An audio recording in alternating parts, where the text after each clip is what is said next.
Magandang araw mga boss. At syempre, Happy New Year nga pala sa ating lahat, no. Nawa ay maging maganda ang pasok ng 2025 para sa ating lahat mga boss, no. Iyan.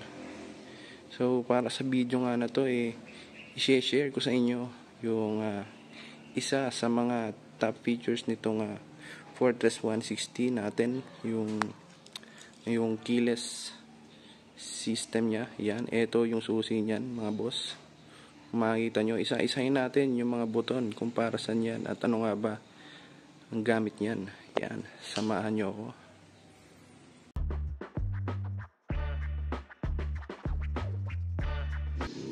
Yun, at bago nga tayo pumunta dito sa susi mga boss, share ko muna sa inyo kung paano nga ba natin ma-start itong Fortress 160. So, pero basic lang naman mga boss, no, katulad lang din to ng mga ibang keyless system na motor. So, yan, nandito yung push start button niya mga boss. Yan, kung makikita nyo may push, tapos open, tapos ito yung pinaka start niya.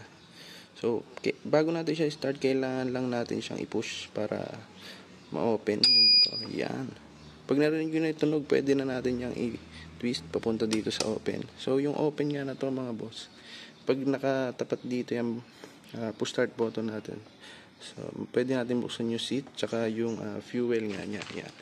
So pag start natin siya, click lang natin dito sa may isa pang ito yung merong parang C arrow na to. Ayan, click lang natin dyan. Ayan.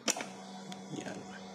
At yun, mag-o-open na nga yung ating motor mga boss, no? Tapos nandito yung kickstart nya.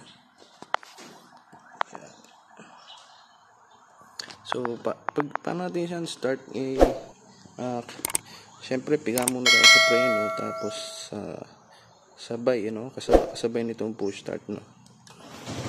At yan, open na nga siya mga boss. Syempre mga boss, meron din tong lock, itong Fortress 160 natin. Nandito rin siya syempre sa push start ng motor. So paano natin yan i-activate? I-push lang ulit natin to. Yan. Pag naka-open na siya, so kailangan lang natin i-tilt itong motor, itong manibela. Tapos yan, click lang natin to, pihitin ng pakaliwa. Yan, hanggang sa matapat dun sa may pinaka-lock niya. Tapos yan, makikita nyo meron siyang lock icon dun. Yun, naka-lock na siya mga boss. Yan, makikita natin. Yan, lock na yan mga boss. Yun. Yan. So hindi ko alam, no mga boss, kung wala atang alarm system itong Fortress 160, no.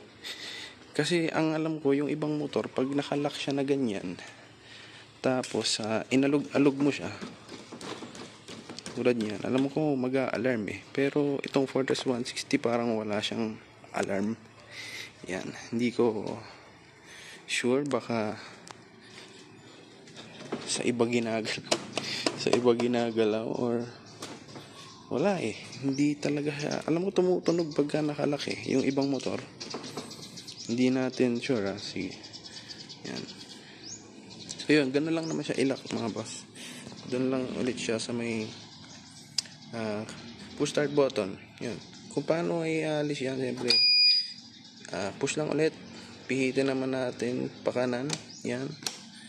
Yun. Tapos okay, unlock na natin yung manibela at yung motor natin mga boss. Yan, okay.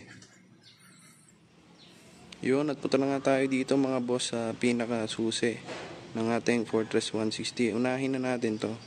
Unang buton na nandito sa siyan. Ano nga ba to? Ito yung parang answer back ng motor natin. Ito madalas tong ginagamit mga boss pagka nasa parking lot yung motor natin. Syempre pag nasa malawak tayong parking lot, maraming motor doon, natatabunan, no, kung saan natin pinark yung motor natin, minsan di natin siya makita. So ito, gagamitin natin to. Yan, pag pinindot natin yan, iilaw yan mga boss. Yan. Yun lang naman yan mga boss. Very basic lang naman tong gamit nitong unang pindutan natin dito sa susi, no? Yan. So, sunod na natin tong pangalawang buton na nandito sa may susi mga boss, no? Ito yung parang isa sa mga pang pwede nating gamitin na bukod dun sa may push start button, no, na nandito. So, dito makikita natin. Yan. Dito, para i-open natin yung motor, kailangan natin itong i-push mga boss, no? Yan. Para umilaw yan. Yan. So, yan. Yun.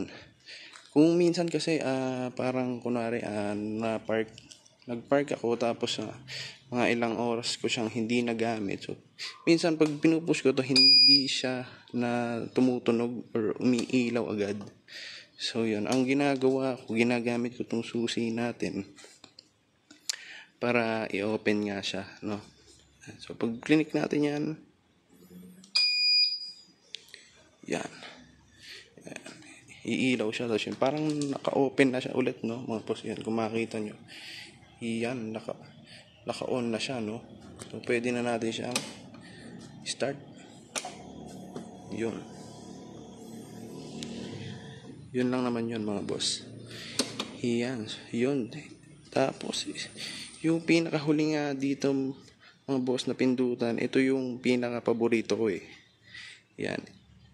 Pindutan na to, boss. Ito yung magbubukas dito sa parang compartment ng ating motor. Yan. Kung makikita nyo, nakasara yan. Yan. So, pag pinindot ko to, mga boss, yan. Yun. Maririnig nyo na nag-open na yung compartment natin, no? Yan. Yan. So, yun. Very convenient nga yan. Yan, sara natin. Very convenient nga tong features na to, mga boss. So, very thankful ako. Nilagay ng Bristol yan dito sa Fortress 160, no? Ginagamit ko yan madalas. Syempre, very useful yan pagka kunwari may kukunin ka lang sa compartment, tapos hindi mo na kailangan buksan yung motor, hindi mo na siya kailangan i-start. Ayun, pipindutin mo lang to. Yan, open na yung compartment niya. Yan. Sulit na sulit, mga boss. Yan. Tapos, meron pang isang features tong susi niya. Yan. Ito. Kung makikita nyo to, mga boss, susi ito, eh. Susi.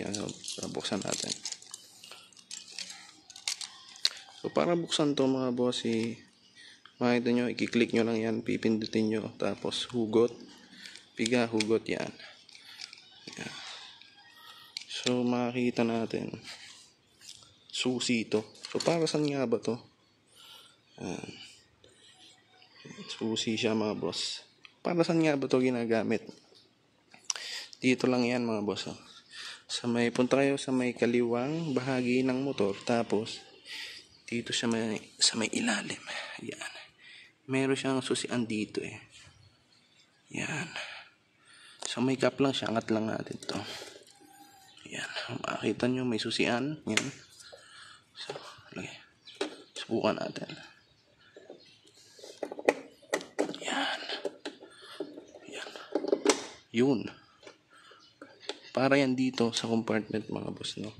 Yung for emergency use lang, kung sakaling maubos man ng baterya, itong battery na, itong susian natin, meron pa tayong backup na isa pang susi. Yan. Yan. Andito lang siya, mga boss. Yan. Isara na natin. Yan. Yun nga, pinuksan natin. Buksan rin yung compartment. Yan, ayos na ayos. Yan, so, teka, balik lang natin to, Yun, okay. So, ano sa tingin nyo, mga boss?